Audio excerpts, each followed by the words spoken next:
Hey everybody, Garcia here, and today we're going to be taking up arms and fighting some Nazis in Reichbusters.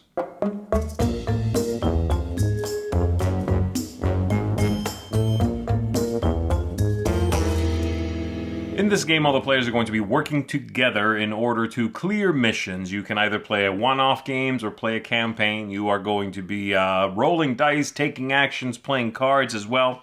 You are ultimately trying to satisfy some winning condition while avoiding being captured or running out of time. You also usually, for most missions, want to delay the alarm sounding, going off, because then things are going to get tougher for you. The enemies are going to be more alert and now, targeting you back, not just waiting to spot you, but looking for you. So there you go. That's a general idea. We're going to go ahead and take a look at some of what the game looks like on the table. We'll come on back after that. I'll tell you what I think of it. Alright, so here I'm going to try to give you a quick and dirty explanation of how the game works. If I try to go over everything, this is going to take a tremendous amount of time. So, the players are going to be working together. They each have a character. You have a character here with a dashboard, some stuff, a deck of cards. You are trying to get in here, complete some mission, get out. This is one of the campaign. You are going to need to grab this and get out of the exit. If you are captured, if you run out of time, which is this tracker here, getting all the way to the end, you are all going to lose. This tracker is modular depending on what mission you are playing. Sometimes there is a pre-alarm and a post-alarm part of the round, okay? And a bunch of rules are going to change after you hit the post-alarm. I'm not even going to worry about that. In this mission, once you get to that point, you lose anyway. So let's not worry about it. All right. You've got, each of you has one of these, which I'm going to throw up on the screen here, and it tells you what you can do on your turn. So you have two actions, and then you can play cards that give you a whole bunch more stuff. You can use these to enhance actions, to take new extra actions, or to react to things. Most of them have two halves. You can play either half. The symbols are plentiful and are going to stay largely unexplained because, again, time. So the actions you can do are, you can move once per turn. Just, move. You can attack once per turn. I'll go over that because I'm sure folks want to hear about attacking. You can search, which is one of these things, and grab it. You have to make a noise roll, which is a big part of this game. Rolling these dice, seeing if you make enough noise to bring attention to yourself. You can ready equipment if it's jammed or something. You can draw two cards from your own deck. You can unlock and open a door, these things. Again, you have to roll for noise. You can recover, basically bring yourself back up. And then once that's done, and everybody takes two, and you can do this in whatever order you want to around the table. This is normally done with 4 people, 4 characters anyway. You can do this in whatever order you want to. After each player goes, there is an enemy turn. After the alarm sounds, you no longer get to go in whatever order you want to around the table. That's one of the many things that changes. Alright, so I'm going to go ahead and take you through one turn with that character there. Again, everybody would have their own dashboard and cards and all that stuff. So here I go. I'm going to, for my first action, I am going to open this door. Take a die. I'm going to roll that die, and I get a star. A star in any other type of die is going to allow you either to roll another die of that type or activate a special ability that requires that star. When it comes to noise, it always means just roll another one because it's bad when it comes to noise. And it itself counts as 2. Okay, so my total noise is 3 when I open that door. And so I'm going to go over here, I'm going to grab one of these noise cards and I'm going to look at it. Okay, it says, I always do the top. Discard 1 card. Fine, so I have to go to my hand of cards here and discard 1 card. And then I check the number that's the threshold. And if I hit at least 4 noise, then I also do the bottom. I did not. I got to 3, so that's done. And this can go away now. Alright, I have opened that up. And now, as soon as I draw a line of sight to this room, then I'm going to figure out what spawns in there. Who's in there? So I'm going to draw a spawn card. And I check, it's a 1, so BB, okay, for BB, I have to go over here to this card, which is the mission one, and I look where it says B. B says soldier. Okay, so I guess I'm spawning 2 Bs, which means 2 soldiers. Fine, so I put a soldier in there and another soldier in there. This goes away. And they are, the first time they see me, they go to suspicious. Now this is a different area, but it's not a different room. So it shares the suspicion level with this other space. So while I think technically you cannot draw a line of sight to it, I will spawn this one as well. They have to share the same level. So we're going to go ahead and spawn that. And if that's not right, then, thank the rule book. All right, we're going to draw another one. Spawning A, B. Fine, we look here again. A, B is an officer and a soldier. And we spawn an officer. This is a soldier, and an officer is around here somewhere. That guy. All right. There we go. So that was my first action of my 2 actions, was opening that door. And now I am going to take a look here at the cards and see what I want to do. I also have keywords. Well, this game has keywords galore. So I have vengeance. I have precise. I have... Well, this weapon has precise. This weapon has burst and unreliable. And I have vengeance. And so if you want to know what all that is, you go to the rule book. And you go to the last 5 pages or so. And they're in there. So, starting from here. These are all keywords. These are all keywords. All of these are keywords as well. So for example, vengeance. Let's see, vengeance is over here. Where are you? Vengeance, I'm doing this upside down.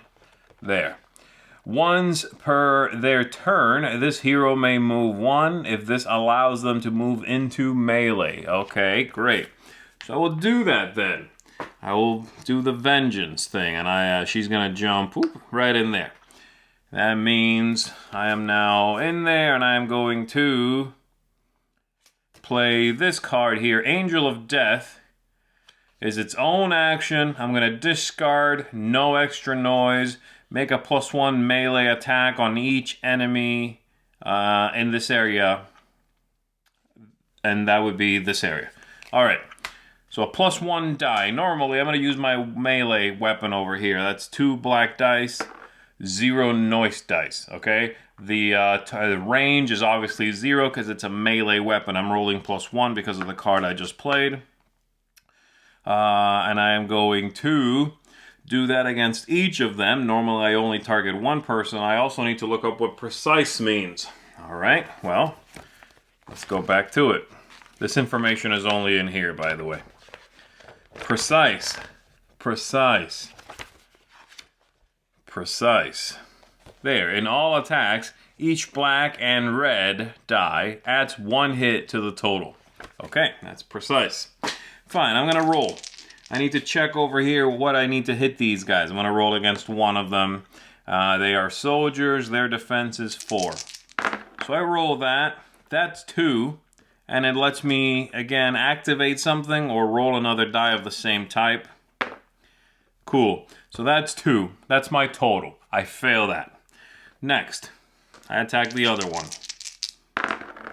Okay, that is 2, 4, 5. Roll 2 more. 5 is enough, and so I kill 1 of them. Now I have still 1 action because I've only taken the 1 action came from the card. The first action was opening the door, so technically I'm halfway through my turn only. And I might even keep going if I've got more cards I want to play here. So, for my second action, I cannot again make more than 1 attack, but I can play cards. So I could play, just take an attack for my second action. Again, I'm pretty sure that's how that works, and if not, rulebook. I'll attack that guy. Also with that knife. Look at that. This time I wrecked them. So that's that. Now that this is done, the enemies are going to go. And so the enemies go through these steps here. Pre-alarm. They are not alert. They're suspicious. They move, blah, blah, blah. All alert units attack. They know the check. If any heroes are in sight, in line of sight, and if so, raise their level. There we go. And that would be it for me. And now one of these other players will go. And they will do the same thing. Probably walk in here. Try to take these guys out before the end of the turn. So that because they are alert, they will not raise the alarm and they will not attack back. Working your way through these rooms. Making it all the way to here. Taking this. Getting out. Before this gets all the way to the top. Again, what I'm showing you here is a very much a surface look at everything that's going on. I haven't even shown you the extra alarm cards over here. I haven't talked about wounds and how wounds work and whether they're permanent or not permanent. So there's that. I haven't talked about all the keywords on the characters. And again, they're in those 5 pages. There's tons of different keywords there as well. So yeah, that's enough. Just check out the rulebook online if you really want to see everything that's going on in this. Let's go back up top. All right, that is Reichbusters there.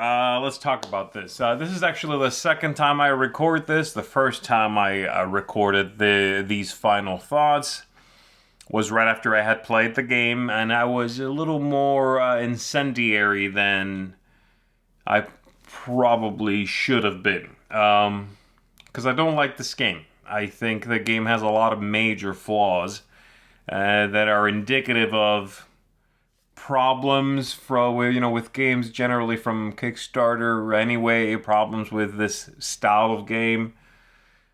Things that just continue to happen, and so that feeding into me looking for rules that are missing from the rulebook, that bank of keywords, things like that, all compounding to make for a very, teeth-grinding kind of experience. So, let's go ahead and do this again. We're going to start with, I'm just going to work my way down from the top to the bottom here, okay?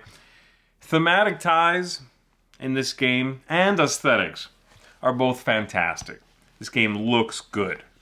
The books are great looking, the illustrations, the miniatures, the plastic, the splashy theme, the guns blazing, bravado of it all.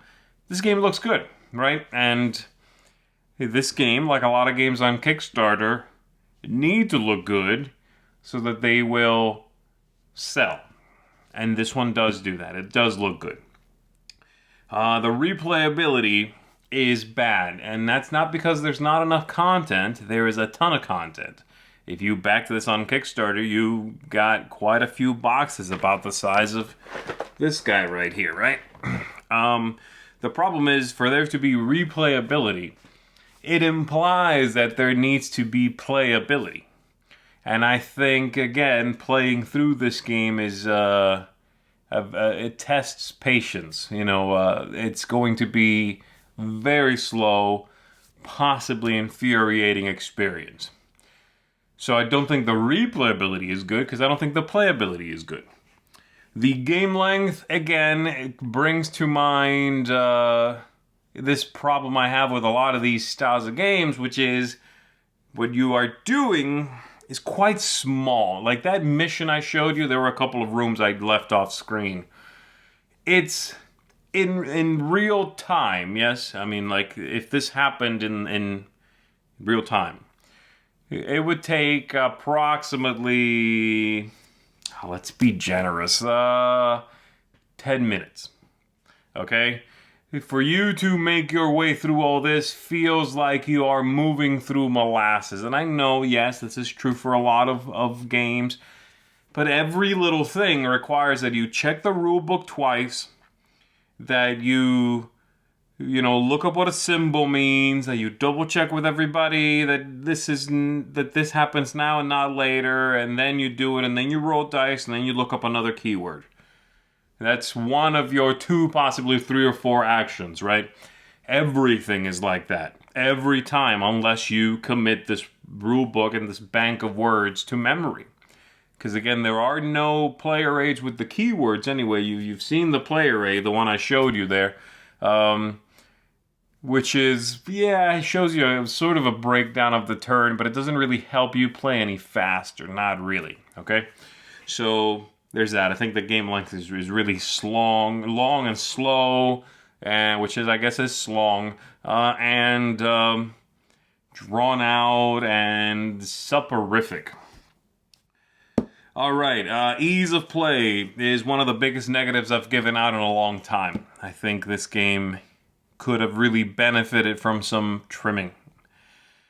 I don't know what it is about this kind of game that they must, I assume, develop this kind of thing in isolation over years. And instead of taking that time to trim the game, to solidify the concepts that are really working and let go the ones that feel undercooked, to play test these things, to, again, just ultimately streamline. I think all the years and all the time they have to work on this is just more about what else can we add.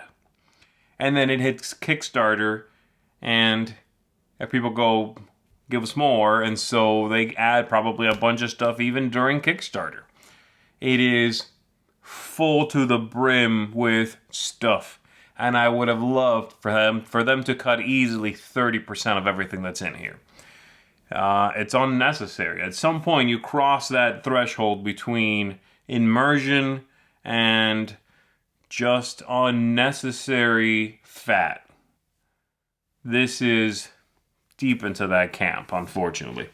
So yeah, I think the ease of play is really terrible. I would have loved more player aids, more streamlining.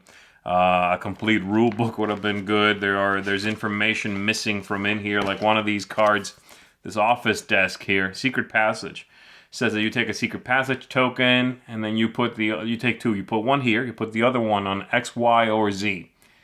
Where's X, Y, or Z? Well, we turn to the main rule book, which tells us somewhere in here, it's with the missions on the maps in the other rule book. Okay, we go to this book, and you go to the mission maps, and it is not there. Unless I'm blind, which is possible, it's not there. I looked at the other ones. I'm like, hold on, maybe it's on the other maps. Nope, it's not there. There's going to be a lot of that, by the way, flipping and looking and finding and flipping and reflipping and all that stuff. And again, the problem is, this is a game. First and foremost. It's not a toy, it's a game. But this is fantastic, right? Look at this. This is amazing.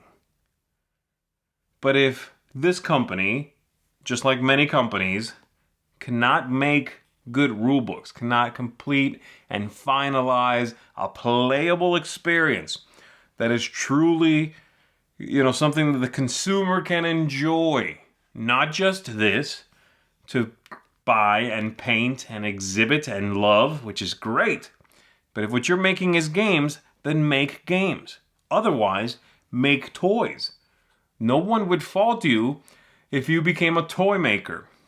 These are amazing. This is beautifully done. I really think this is a fantastic miniature. And I'm sure this is nothing compared to some of the ones in the other boxes. But your game is, to put it mildly, not very playable. Okay? Lastly, tactics and strategy and luck here. There's some cool ideas in this game. There are some mechanisms here that I find really interesting, clever. They just get buried, by a lot of other stuff. They're hard to enjoy because for every little moment of levity or aha kind of moment where you go, that's clever, I like that, there are 4 other things that just evolve into probably flipping pages. So there you go. I'm going to give Reichbusters here a 4 out of 10, and I am going to recommend that unless you enjoy those experiences I've been describing, you are the kind of person who gets into one game deep for several months at a time, and that's the only game you'll play. Unless you are that kind of person, I would recommend that you avoid Reichbusters. That's it for me, everybody. My name is Z Garcia. I'll see you on the next one.